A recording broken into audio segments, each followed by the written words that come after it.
are watching Swadhyay with Chaya and this is Chaya. So this is the third part of 10 series. This video is about present continuous, present perfect tense and present perfect continuous tense. I have explained you about present indefinite tense, alright? So this video is about all these tenses. So you can see here all the rules of all these tenses. So first one is present continuous tense. Present continuous tense में आप पहले किसी भी sentence में आप पहले subject लिखेंगे, फिर इसके बाद is, am, are according to subject and इसके बाद वर्ब में आईएनजी. इज़ एम आर कहाँ लगाएंगे? इज़ लगाएंगे सिंगुलर सब्जेक्ट के साथ, एम हमेशा आई के साथ लगता है और आर प्लूरल सब्जेक्ट के साथ लगता है. लेकिन यू के साथ, यू भी एक सिंगुलर सब्जेक्ट है लेकिन फिर भी यू के साथ आप आर ही लगाएंगे. एक एग्जांपल देखते हैं. जैसे लिखा है आई एम प्लेइंग, सो आई है, आई के साथ मैंने बताया आपको एम ही लगता है और वर्ब में आईएनजी लगाया गया है. सेकेंड है present perfect tense. Present perfect tense में आप पहले फॉर्मेट ऐसे करेंगे कि पहले आप सब्जेक्ट लिखेंगे, फिर हैज़ या have according to subject, because has लगता है सिंगुलर सब्जेक्ट के साथ और हैव लगता है प्लूरल सब्जेक्ट के साथ, आई और यू को छोड़कर. वर्ब की थर्ड फॉर्म लगती है. यहाँ पर एक एग्जांपल देखते हैं, आई हैव प्लेड. सो आई के साथ मैंने बताया कि हमेशा हैव लगता है, सिंगुलर सब्जेक्ट है लेकिन फिर भी हम यहाँ पर हैव लगाएंगे. आई और यू के साथ ही केवल हैव लगता है. उसके बाद वर्ब में थर्ड फॉर्म, वर्ब की third form I have played. Next है प्रेजेंट परफेक्ट कॉन्टिन्यूअस टेंस. सो यहाँ पे कॉन्टिन्यूअस है तो यहाँ पे भी हम आईएनजी ही लगाएंगे वर्ब में. फॉर्मेशन देखते हैं, सब्जेक्ट, फिर इसके बाद हैज़ बीन या have been according to subject plus verb में आईएनजी. एक एग्जाम्पल देखते हैं, I have been playing since 2 o'clock. Alright, तो यहाँ पे टाइम दिया हुआ है, फिक्स टाइम दिया हुआ है, तो यहाँ पर आप सिंस 2 o'clock, तो यहाँ पे सिंस और फॉर की जो बात आती है, यहाँ पे फॉर कभी कभी लगाते हैं या सिंस लगाते हैं, तो मैं उसके बारे में मैं आपको बाद में बताऊँगी. ठीक है. Let's see what are the uses of present continuous tense. Present continuous tense को हम कहाँ कहाँ यूज़ करते हैं, लेट्स टॉक अबाउट इट. पहला है जब हम किसी एक्टिविटी के बारे में जब बोल रहे होते हैं तो वो एक्टिविटी उसी समय हो रही होती है. ठीक है. और दूसरा है for a temporary action which may not be actually happening at the time of speaking. जब स्पीकिंग टाइम पर वो एक्टिविटी, वो एक्शन एक्चुअली नहीं हो रहा होता है, हम कर तो रहे होते हैं लेकिन वो एक्चुअली हो नहीं रहा होता है उस टाइम पर.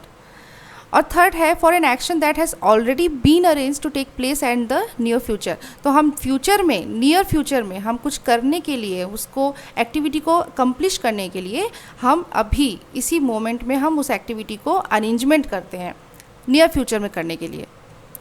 Let's see example to be more clear. First one is she is sleeping, तो वो अभी सो रही है. मैं अभी जब बोल रही हूँ तो वो एक्टिविटी इसी समय हो रही है, टाइम, स्पीकिंग टाइम पर वो एक्टिविटी हो रही है. सेकंड है आई एम लर्निंग ड्राइंग, तो इस मोमेंट में वो मैं नहीं सीख रही हूँ, मैं सीख रही हूँ, मैं टेम्प्रेरी मैं सीख रही हूँ, लगातार सीख रही हूँ, लेकिन मैं इस मोमेंट में नहीं सीख रही हूँ. थर्ड है they are going to the party tonight. So वो कब जा रहे हैं? वो रात की पार्टी में जा रहे हैं लेकिन वो अरेंजमेंट अभी कर रहे हैं. ऑलराइट.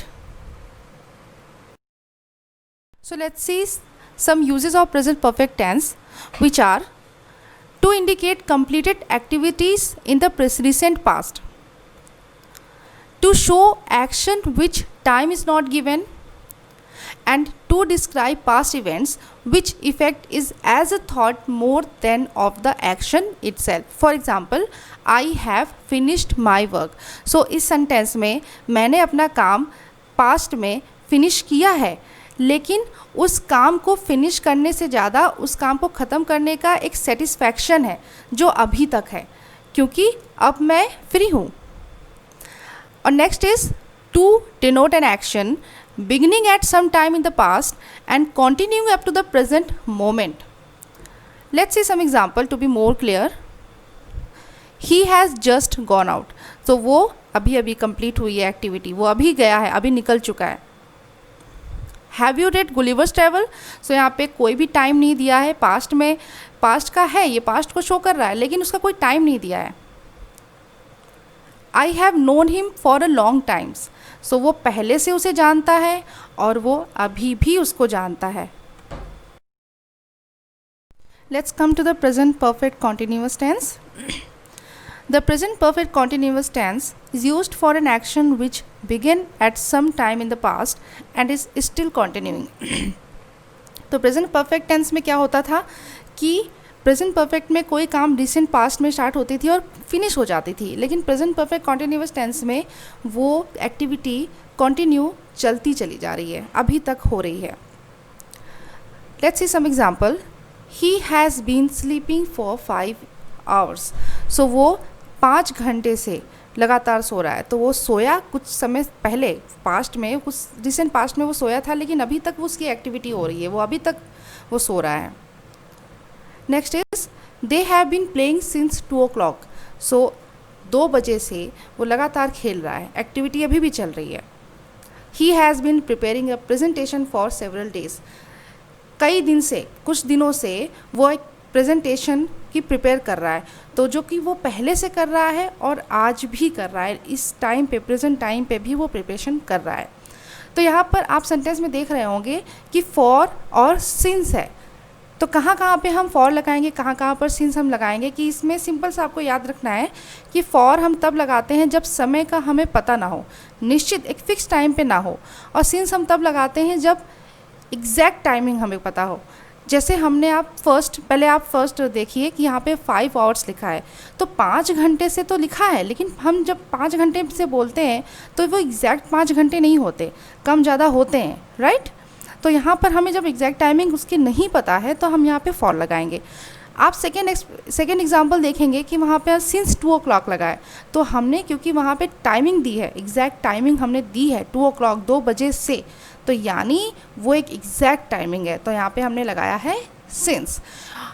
नेक्स्ट एग्जाम्पल में हमने फॉर लगाया है सेवरल डेज, तो यहाँ पे भी हमें नहीं पता कि कितने डेज से वो प्रिपेयर कर रहा है अपनी प्रेजेंटेशन, कई दिन से कर रहा है, लेकिन कितने डेज से कर रहा है, तो हमें फिक्स डेज हमें नहीं पता, ठीक है। I will explain past tense in my next video. Till then, goodbye and have a nice day.